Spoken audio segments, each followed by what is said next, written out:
Assalamualaikum warahmatullahi wabarakatuh. Jumpa lagi dengan saya Laila Nurul Komariah. Bapak dan Ibu, saya ucapkan selamat untuk Bapak Ibu semuanya yang dinyatakan lulus seleksi tahap 1 calon guru penggerak angkatan ke-7. Dan langsung saja Bapak Ibu, saya ingin mengingatkan bahwasanya setelah pengumuman banyak hal yang Bapak Ibu harus segera penuhi dan lengkapi berkaitan dengan seleksi tahap 2 yang Ibu dan Bapak akan hadapi. Sebelum ke teknis pelaksanaan seleksi tahap 2, di sini perlu kita ketahui bahwa pendaftar semuanya berjumlah 235.411 orang. Angka yang sangat fantastis kalau dibanding dengan angkatan seperti angkatan 5 seperti itu ya. Dan yang lulus dokumen atau proses verifikasi dan validasi itu hanya sebanyak 85.258 orang dan berhenti di angka 27.341 orang yang dinyatakan lulus tahap 1 di angkatan ke-7. Inilah yang kemudian berhak untuk mengikuti seleksi tahap 2, yaitu seleksi mengajar dan wawancara. Jadi nanti tahap 2 Bapak Ibu adalah mengajar dan wawancara. Nah, di poin keempat kita akan baca sama-sama Bapak Ibu. Sebelum melakukan simulasi mengajar, CKP diwajibkan menyusun RPP dan mengunggahnya pada portal yang tercantum di sini ya.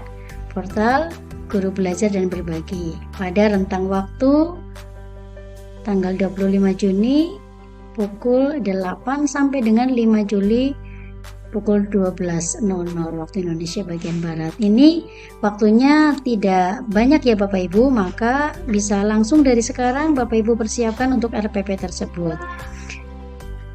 Dan kemudian adapun rambu-rambu penyusunan RPP, petunjuk simulasi mengajar dan petunjuk pelaksanaan wawancara dapat dilihat di lampiran 1. Nanti ada lampiran satunya Bapak Ibu.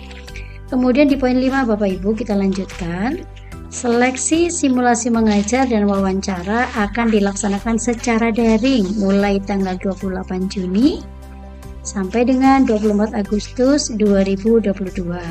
Nah, ini lumayan lama rentangnya, tetapi Bapak Ibu yang perlu diperhatikan adalah dari rentang tanggal ini sampai tanggal 24 Agustus itu akan ada jadwal. Jadi simulasi mengajar dan wawancaranya akan terjadwal dan Bapak Ibu nanti akan bisa melihat kapan jadwal Bapak Ibu untuk mengajar dan wawancara. Begitu nggih. Jadi silakan dipersiapkan sedemikian rupa untuk RPP-nya, pastikan formatnya sudah sesuai dengan rambu-rambu penyusunan RPP, termasuk hal-hal seperti simulasi mengajar dipersiapkan semuanya. Nanti insya Allah kami akan berbagi sedikit tips untuk lulus wawancara di seleksi wawancara tahap wawancara guru penggerak. Nah, kita menuju ke lampiran ya Bapak Ibu. Di sini di lampiran 1 merupakan petunjuk pelaksanaan simulasi mengajar dan wawancara. Jadi yang pertama, pelaksanaan seleksi simulasi mengajar akan dilakukan secara daring. Peserta harus memiliki akun Google dan menggunakan browser Chrome. Jadi nanti simulasi mengajarnya itu secara daring Bapak Ibu. Jadi nanti memakai Google Meet Room ya. Jadi secara daring, tetapi Bapak Ibu mengajar seperti ada siswa di depan Bapak Ibu. Dan waktunya hanya 10 menit. Yang kedua, seleksi simulasi mengajar akan dinilai oleh 2 asesor. Beliau-beliau asesor akan mempersilahkan Bapak Ibu untuk memanfaatkan waktu yang ada semaksimal mungkin dengan tentunya memenuhi prosedur mengajar, cara mengajar yang diharapkan di dalam waktu 10 menit silakan dimaksimalkan. Kemudian di poin ketiga, peserta seleksi menyiapkan diri dengan baik untuk melakukan simulasi mengajar. Kandidat diharapkan hadir 5 menit sebelum waktu pelaksanaan seleksi simulasi mengajar yang akan diinformasikan melalui aplikasi SIM PKB. Bapak dan Ibu, sesuai dengan pengalaman saya pribadi begitu ya. Nanti kita akan selain ada di SIM PKB jadwal kita, nanti kita juga akan dihubungi secara personal oleh semacam bukan oleh asesor, tetapi ada mentor atau pendamping kita seperti itu. Jadi nanti secara japri akan diingatkan jadwal kita. Kemudian yang harus dibawa juga jangan lupa membawa KTP ya, dipersiapkan. Jadi dari sekarang pastikan KTP ada di dompet atau di tempat Bapak Ibu, jangan sampai hilang karena itu nanti yang pertama kali akan diminta untuk dibawa dan diperlihatkan kepada asesor kita untuk memastikan data kita seperti itu ya Bapak Ibu. Kemudian yang keempat, peserta menyiapkan hal berikut untuk mengikuti seleksi simulasi mengajar. Oke, kita menuju ke sini, ruangan yang kondusif ya, kondusif, representatif dan membuat Bapak Ibu nyaman untuk memberikan performa terbaik di dalam mengajar. Begitu ya, jangan sampai ada noise atau ada gangguan kendala apapun termasuk kendala sinyal yang sering ditemui karena itu nanti bisa merugikan Bapak dan Ibu sendiri. Kemudian yang kedua, alat dan bahan yang diperlukan untuk simulasi mengajar. Ya, RPP, papan tulis kecil atau kertas putih besar, alat peraga, spidol. Nah, ini tidak ada pakemnya Bapak Ibu. Jadi, kelengkapan mengajarnya itu kalau RPP jelas, tetapi semacam papan tulis, kertas putih besar dan alat peraga seterusnya ini bisa disesuaikan dengan kebutuhan mengajar Bapak Ibu semuanya. Ya. Kemudian jaringan internet yang baik tadi sudah kami sebutkan. Ini penting sekali ya karena kita mengajarnya daring dan dinilai secara daring juga oleh asesor kita. Kemudian di poin keempat, komputer, laptop, perangkat elektronik dengan kamera video dan speaker mikrofon yang baik. Nah, ini masih dalam hal kelengkapan atau perangkat pendukung ya Bapak Ibu ya. Speaker kalau bisa Bapak Ibu mulai sekarang dipastikan dalam kondisi baik, performa terbaik, laptopnya dan perangkat elektronik yang lain juga di dalam performa terbaik karena itu sangat mendukung secara psikis dan juga mendukung nanti teknis ketika Bapak Ibu mengajar begitu dan dinilai. Kemudian di poin kelima, meletakkan komputer, laptop, perangkat elektronik yang mampu menampilkan gambar kandidat secara penuh atau seluruh badan dalam pelaksanaan simulasi menangkap suara dengan baik. Jadi nanti di lampiran nanti di bawah akan ada contoh. Kalau bisa asesor bisa melihat Bapak dan Ibu dalam posisi berdiri utuh satu tubuh, satu badan penuh begitu ya maksud saya. Nah, insya Allah cukup jelas ya Bapak Ibu ya. Kemudian Bapak Ibu, nomor 5, melakukan latihan panggilan video melalui Google Meet dengan orang lain untuk memeriksa kualitas suara dalam panggilan video sebelum pelaksanaan seleksi. Ya, biasanya nanti mentor akan memberikan kesempatan Bapak Ibu untuk mengetes suara atau panggilan video apakah bisa tertangkap baik oleh beliau. Dan juga sebaliknya, suara beliau berdua apakah bisa tertangkap baik oleh Bapak Ibu, karena nanti sebelum simulasi mengajar tentu akan saling sapa dulu ya, mentor biasanya akan menyapa kita terlebih dahulu, menanyakan hal-hal yang berkaitan dengan simulasi mengajar termasuk tata tertib atau apa yang perlu Bapak Ibu ingat selama simulasi mengajar tersebut. Kita langsung ke nomor 6. Calon peserta diharapkan berdiri saat melakukan simulasi mengajar. Jadi Bapak Ibu mengajarnya tidak duduk begitu, tetapi berdiri seperti seolah-olah di depan kelas. Makanya tadi minta berdiri. Ini di sini ada contohnya ya Bapak Ibu ya. Nah, jadi ini adalah penampakan Bapak dan Ibu di depan asesor, di depan kamera asesor ya. Dari kamera asesor kalau bisa tampak satu badan penuh seperti ini. Insya Allah jelas ya. Saya menuju ke petunjuk khusus pelaksanaan simulasi mengajar.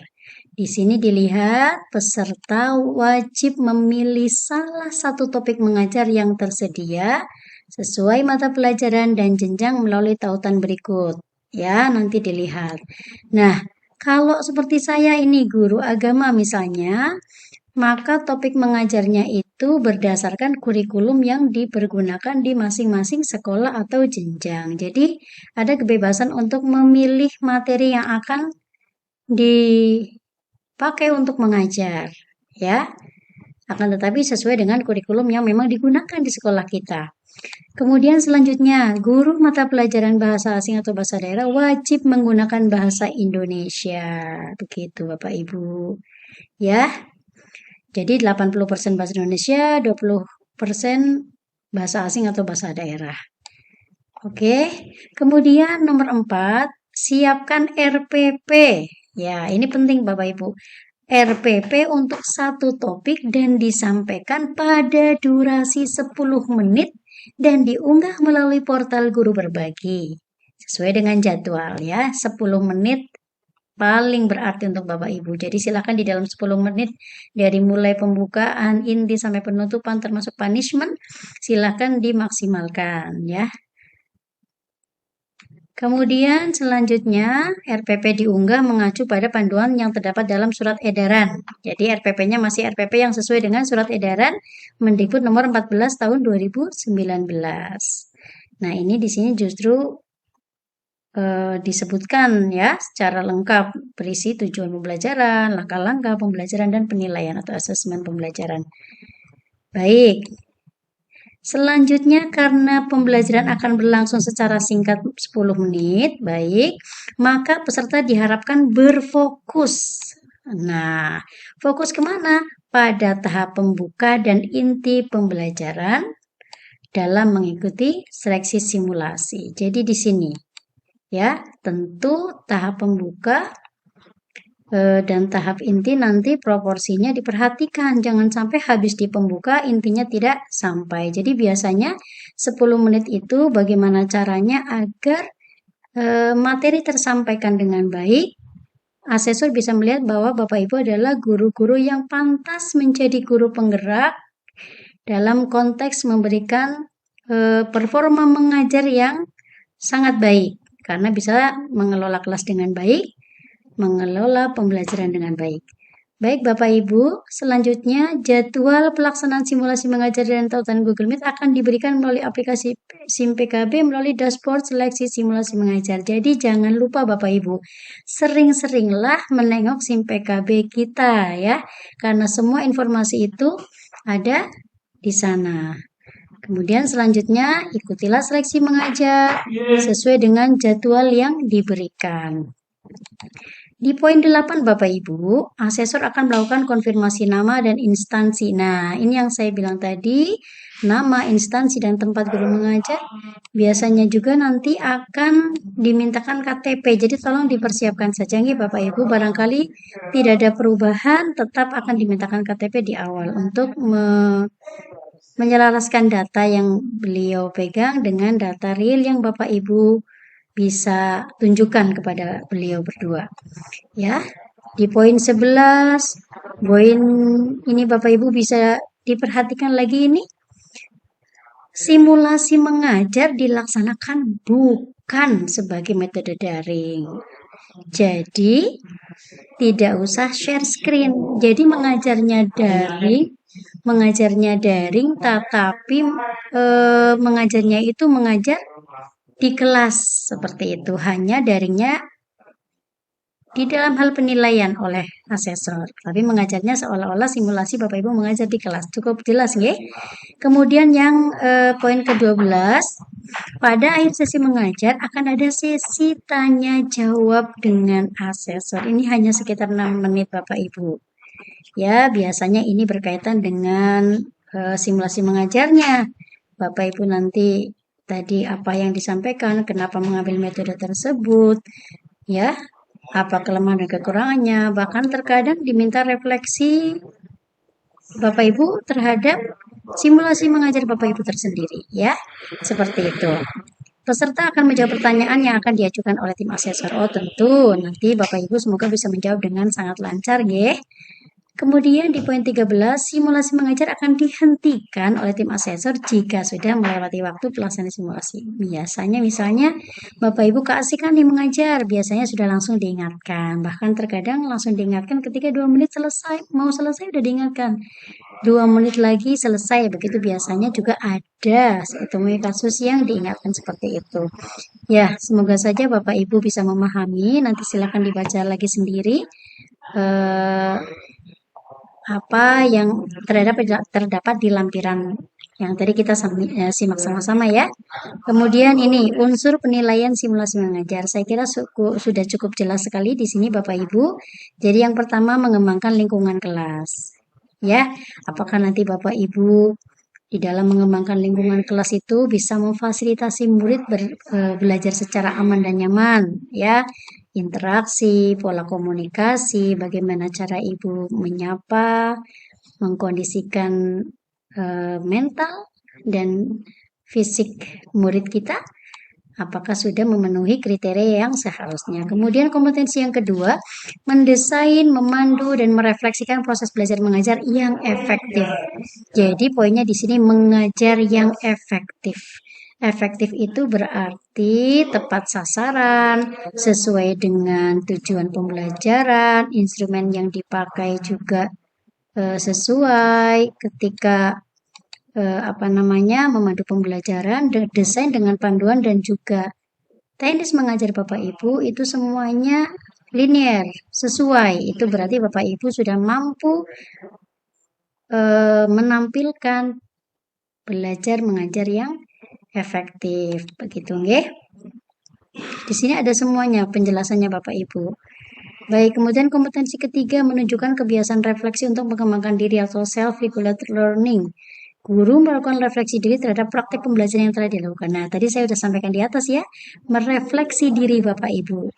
Ya, apa yang masih kurang, apa yang bisa ditingkatkan, apa yang harus tetap dipertahankan, dan seterusnya.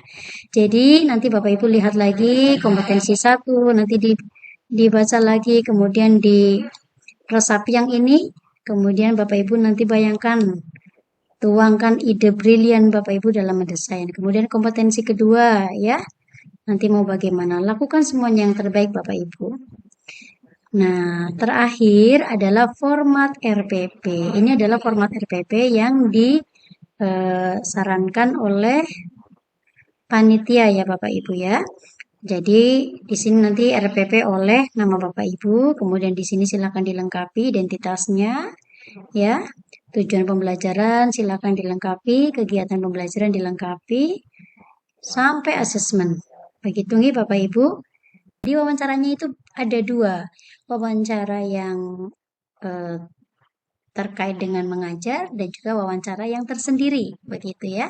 Jadi nanti tahap 2 itu ada 2 Bapak Ibu. Semoga saja semuanya dilancarkan. Insya Allah saya akan berbagi di video selanjutnya tentang bagaimana simulasi wawancara pada seleksi tahap 2 calon guru penggerak angkatan ke-7. Sekali lagi Bapak Ibu, selamat sudah lulus seleksi tahap 1 calon guru penggerak angkatan ke-7.